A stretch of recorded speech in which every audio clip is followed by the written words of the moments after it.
Bonjour. Selon des sources crédibles, l'institution militaire, et à sa tête le général de corps d'armée Saïd Chengueriha, chef d'état-major de l'armée, serait contre la date du 1er novembre 2020 pour le déroulement du référendum sur l'amendement de la Constitution. Il semblerait que la décision a été prise par le président Tebboune sur conseil de son entourage, n'a pas été soumise à discussion ou à consultation au commandement militaire.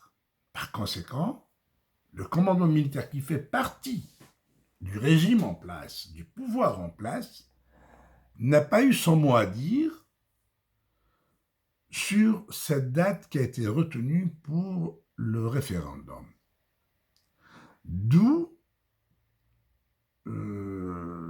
des remous dans les relations entre Tebboune et le général Chengueriha,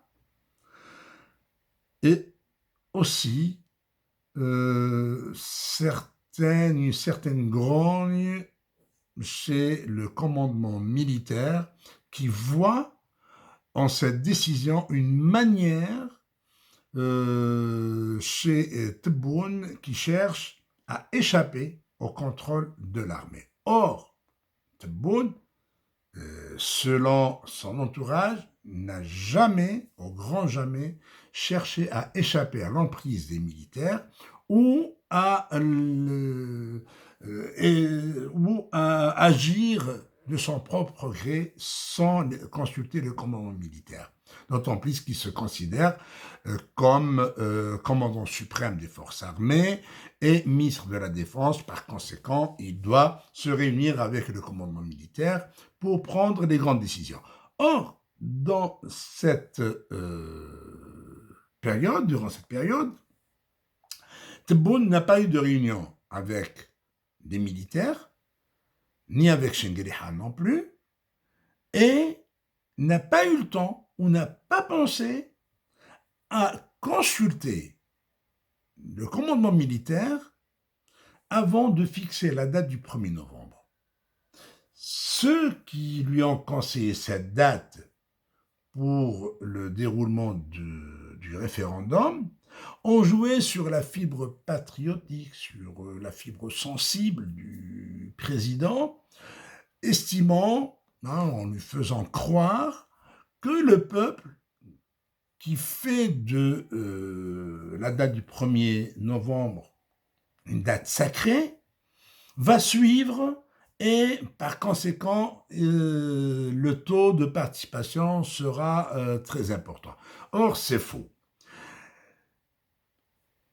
Toujours est-il que au niveau du commandement militaire, il y a des gens politisés, il y a des gens qui réfléchissent, il y a des gens qui veillent sur la sacralité de la date du 1er novembre et certains principes de la révolution algérienne.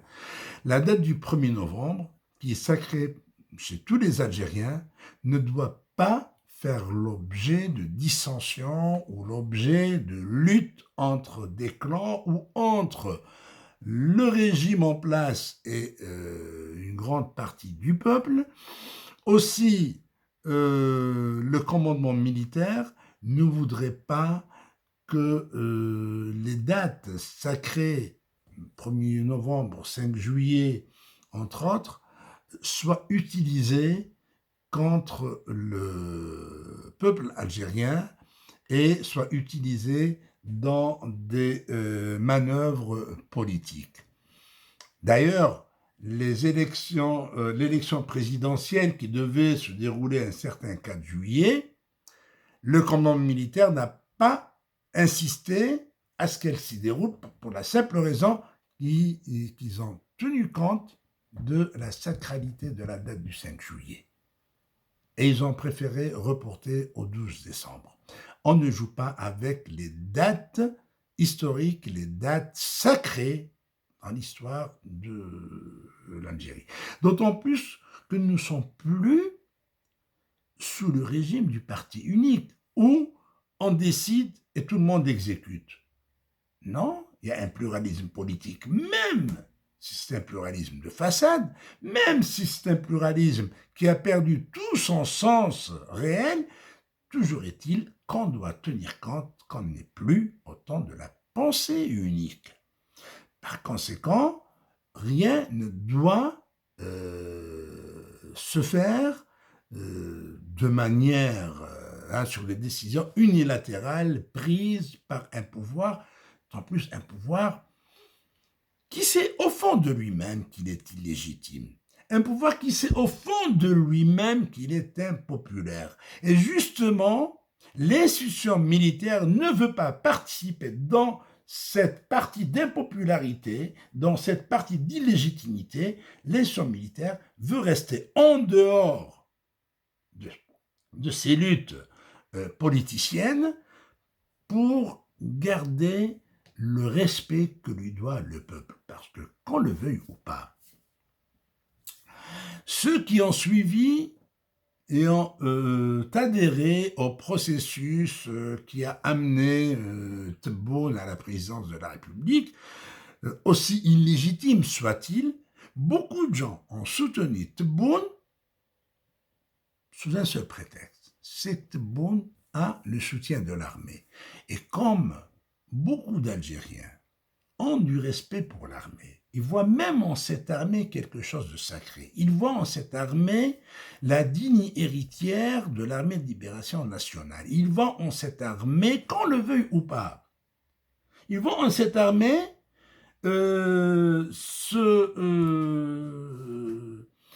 cette institution qui mérite tout le respect.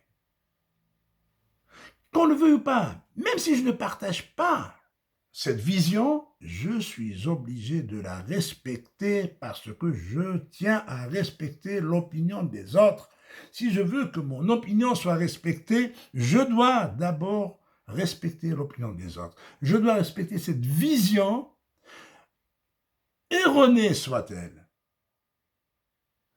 Je dois la respecter.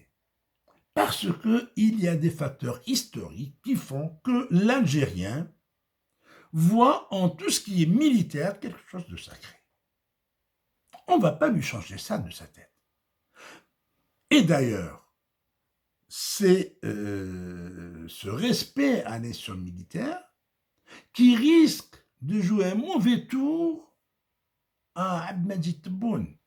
Parce que si, à partir de cette décision de fixer la date du 1er novembre pour le référendum sur l'amendement de la Constitution, si cette date est le début d'un différend entre le président et l'institution militaire, ce différend risque de se développer, d'évoluer, de devenir non plus un différend, mais un conflit entre le président et l'institution militaire. Et là, ça devient dangereux. Un conflit entre le président et l'institution militaire ne peut que déboucher sur l'instabilité du pays et sur un coup d'État. C'est-à-dire là, le président va être limogé, fera l'objet d'un coup d'État, comme cela a été le cas en 1992 et au mois d'avril, le 2 avril 2019. Il suffit qu'il y ait conflit entre le président de la République et l'armée, le président est déposé. Parce que tous les chefs d'État algériens qui se sont succédés n'ont jamais réussi à se propulser à la tête de l'État algérien sans le soutien de l'armée. Pire encore, c'est pas qu'ils avaient le soutien de l'armée, mais ils ont été propulsés par l'armée elle-même. Ils sont le produit de cette institution. Chadli Bejdik n'aurait jamais été, d'ailleurs, il n'avait jamais rêvé d'être chef de l'État. Et c'est l'institution militaire qui l'a placé. Zarwal, la même chose. Bouteflika, la même chose. Boudiaf, la même chose. Aucun chef d'État algérien n'a réussi à arriver à la magistrature suprême par la voie des urnes. Aucun. Ils ont tous été emmenés au palais de Mouradia sur un blindé de l'armée.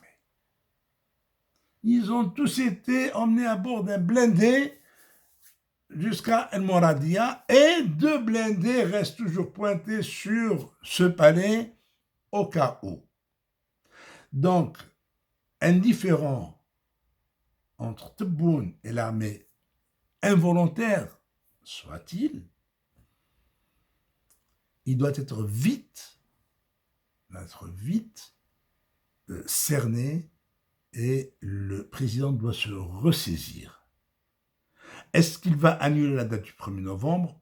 Difficile à croire, pour la simple raison que le bonhomme est déjà fragile politiquement, souffre d'un manque de charisme. C'est un homme qui n'a même pas l'étoffe d'un chef d'État. Alors, s'il revient encore sur cette décision du 1er novembre, ça va l'affaiblir et l'armée ne veut pas d'un poulain affaibli. Parce que ça reste son poulain, quoi qu'il en soit. L'armée peut fermer l'œil cette fois-ci, mais il aura toujours Tebboune à l'œil et Tebboune aura toujours à ce moment-là à tenir compte de la position de l'armée sur toute décision qu'il aura à prendre à l'avenir. En tous les cas, le choix du 1er novembre a été maladroit et c'est ce qu'a pensé une bonne partie du commandement militaire. Et il ne faut pas oublier qu'il y a une homogénéité au niveau du commandement militaire. On ne discute pas certaines décisions. Là, Tebboune a mal fait, il a mal fait pour tout le monde. Pas pour une partie de l'armée, il a mal fait, pour l'autre partie, il a bien fait. Non, c'est pour tout le monde, il a mal fait, ou pour tout le monde, il a bien fait. Tebboune doit tenir compte de la position de l'armée sur toutes les décisions qu'il aura à prendre. Il a des conseillers qui connaissent bien les institutions militaires. C'est à eux qu'il doit se référer et non pas à certains arrivistes qui connaissent rien au rouage de l'État, qui connaissent rien au fonctionnement de l'État et qui semblent oublier que l'État algérien, le régime algérien est un régime militaire tenu par les militaires et tout le monde doit se soumettre aux militaires, notamment ceux qui composent avec les militaires. C'est pour cette raison que le Hirak, le peuple algérien, dans ses manifestations, ne cesse d'appeler à l'instauration d'un État civil. Parce que l'instauration d'un État civil va mettre le pays à l'abri de ces conflits qui risquent de naître entre le président poulain de l'institution militaire et l'institution militaire. C'est-à-dire un conflit entre père et fils. C'est comme un conflit comme si c'était un conflit entre père et fils.